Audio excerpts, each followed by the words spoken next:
fight this issue head on. Okay, so this is what I'm outlining, what I discovered. First of all, this is something I just found out about in Minnesota. Individuals have a personal connection with somebody, a relative, friend who is gay or transgender. Now the truth is that you can and must respect individuals as individuals, but without endorsing the lifestyle or the choices that are wrong or deviant. Back to true love is. One young man had shared, came out, so to speak, to his parents. And his parents, they gave the right response. They said, we love you because you're our son, but we don't love this behavior. And we're not going to give up on you, but we want you to know this is not best for you. Just like if you catch your kid smoking, you're not going to disown them for that, but you're going to inform them you're killing yourself. You don't want that for you. So there's that. The second thing is, many people just don't know how to fight this fight. Many people don't know how to respond to the mockery you get from people. Like what Piers Morgan had done with a member of the Heritage Foundation. This is the common question we hear. How does the marriage of two women affect you? Why are you saying that these two women can't love each other in a marriage? Why does that affect you? And there's a stinging mockery to this. Like, what's your problem? We just don't have an answer. This is what happens. It's not just about how it affects me. And no behavior or standard of living happens in a bubble or a vacuum. The consequences of these behaviors, the degradation of fundamental institutions, affects us all. Yes, it does. When you're normalizing something that is abnormal and destructive, it does affect us all. The loss of human capital has been staggering. The medical costs of these behaviors. Don't believe me? Go back to Canada, where it's single payer. And they have had LGBT activists harassing the government healthcare system, saying, you're not paying attention to our health needs. That says something right there, doesn't it? There are health problems associated with these behaviors, aren't there? And yet it's normal, it's acceptable? No, it isn't. We see the destruction of strong and stable family. We see a growing disdain for life, gender, marriage, sex, and the family. Yep, that affects us all. And the cheapening of the institution that allows two men to engage in this mockery, it cheapens the institution as a whole. And I like what Ben Shapiro had once said, trying to prep people for this. It's not about, it's more than about these two women. You're basically saying that a child doesn't deserve a mom and a dad. That's what you're saying, isn't it? You throw it right back. You want to deny children a mom and a dad. That's what you're doing. And you have no idea how selfish that is. Absolutely. We have to put it back on them. Just like when someone says, I think there should be Medicare for all. So, what you really mean is you want to steal from people. Because that's what it is. Now, by the way, when it comes to, here's a book, this is like, donation of $20. This is a book, this is an account of a young lady who grew up in a same-sex parenting home. The tragedy, the destruction, the abuse that she endured, Out From Under by Don Stefanovitz. The impact of homosexual parenting. It's real, it's destructive, it's wrong. These are stories that, of course, the media doesn't want to tell you. And I encourage, if you want to purchase it, it's $20. Okay. So, and then there's this, so I want to make sure. People are, I talked about that. I talked about how this really is affecting us. Well, here's what's another reason why people don't want to fight this agenda.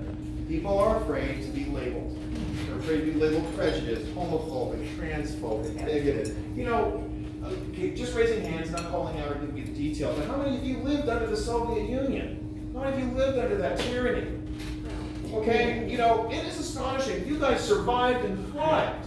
But now we have people who break down in tears. Oh, they called me a homophobe on social media. And they break down like snowflakes. They're just astonished. You guys have faced far worse and survived.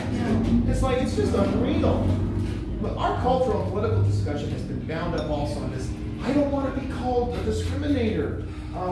But they seem to forget, and this is something we have to reassert, that discrimination in and of itself is essential. There's male, there's female, there's night, there's day, there's good, there's bad. If you don't have these distinctions, we're lost. It's communism at its worst.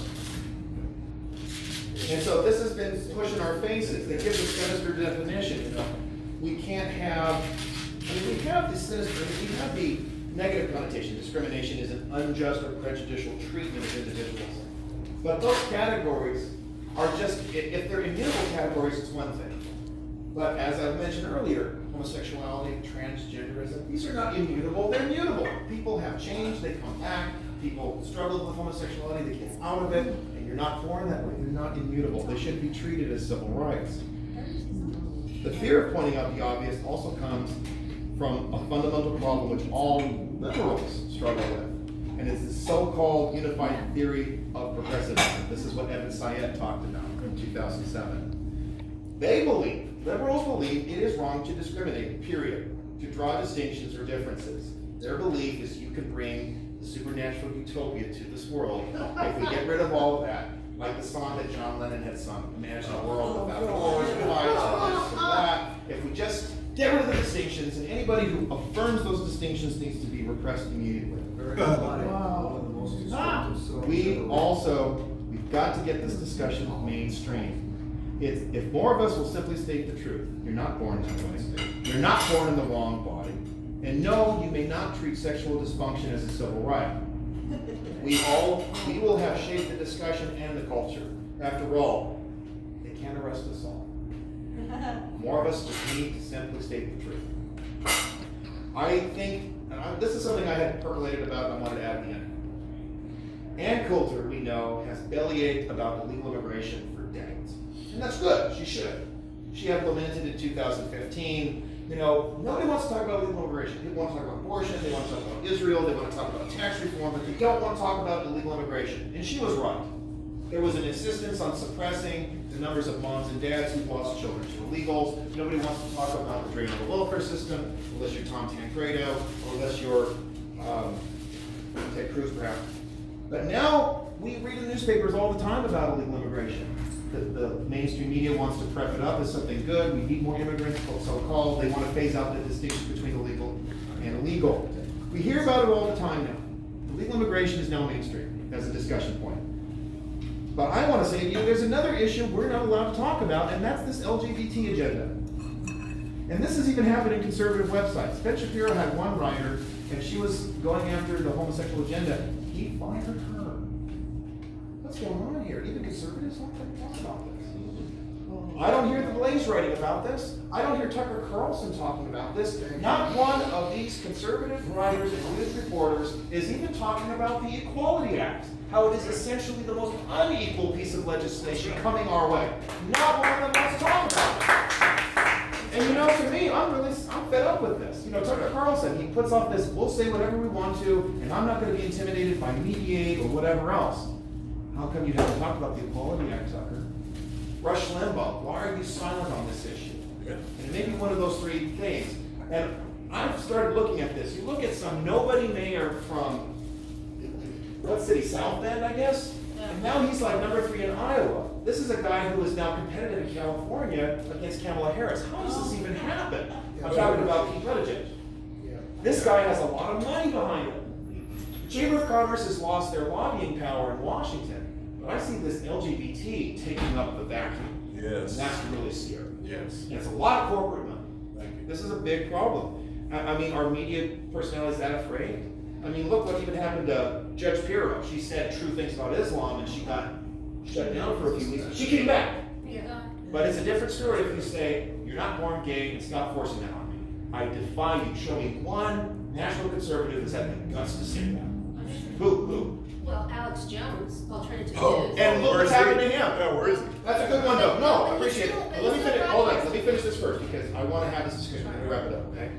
I need to make this point. This is being shut down at length by this LGBT hate machine. They are afraid of us declaring the truth. Some of the left-leaning newspapers, like the Daily Beast, they're trying to edge away from the Born That Way argument because they think they've won that argument. Yeah. But if we have it clear, we understand the fundamental truths of this, they're going to make a big mistake doing that. We hope they do. For now, this perverse agenda is imposing a very real nightmare on us, and it's time for us to stand for truth to confront this madness. This is a great evil, and there's no compromising with this falsehood. A lot of pro-family groups, as I've said, just keep the predators out of our bathrooms. That's the argument. That's not effective, because then they can simply say, well, most transgenders are the nicest people in the world. This is a lie. And look what happened to Ben Shapiro. Again, when he confronted and said, why are we normalizing a mental disorder? And that guy who pretended to be a girl grabbed him by the neck. Yes. Said, you better knock that off or you're going to leave in an ambulance. This isn't nice. This is destructive. This is evil. It's based on so much hurt. And someone had mentioned Bruce. Thank you for saying Bruce Jenner. Yes, Bruce. I don't even know. Caitlyn? No, Bruce. Please keep that going. This is a total lie. And for this to be normalized, even on Breitbart, it's a little disturbing to me. So we can't compromise this. I'm really glad that I could make this statement first. It was Keith whom I spoke to earlier. I'm the only conservative he knows that talks like this. I'm hoping that that changes today, that you're not afraid to make the bold statements about this. By the way, this is communistic. If you look at the 43 points that were passed in the congressional record, part of it was the destruction of marriage, the normalization of these paraphilias. This is a communistic agenda too. But that's the very least to get people engaged. I really appreciate your patience with me to finish it first. And now, like you and you, please ask me your questions, fire away. Thank you so much. Okay, I'm gonna start with you. Okay. Alex Jones, thank you. And look what happened to him. He gets the platform. How about that? Well, but he's still broadcasting. He just had his Facebook picture. But what do you say in response to people who say, yes, but some people are born with, a chromosomal abnormality, and they're really in women's bodies or vice versa? What do you say to that? Okay, so I've heard this argument, there's a chromosomal imbalance or there's a hormonal imbalance. Actually, when it comes to chromosomes, we're talking about 9,000 plus digital or genetic markers. There's male, there's female, they're fundamentally imposed. There's no way of changing that without killing the person entirely. That's the response to that, absolutely. Okay, yes. No, Martina Navratilova, lesbian, very muscular, one of the world's best athletes, and great activist actually for lesbian rights. She is a lesbian. Said that if she had to compete against male tennis stars, if they said, I'm a woman, okay, she said, I would have no chance. Because they are simply physically superior to me. And she's a very muscular, okay? And she said openly, I wouldn't have a chance against this transgender. She was ostracized, attacked by LGBT community. She was called names and everything. Okay, that's just one example. And I would like to make one footnote in my own.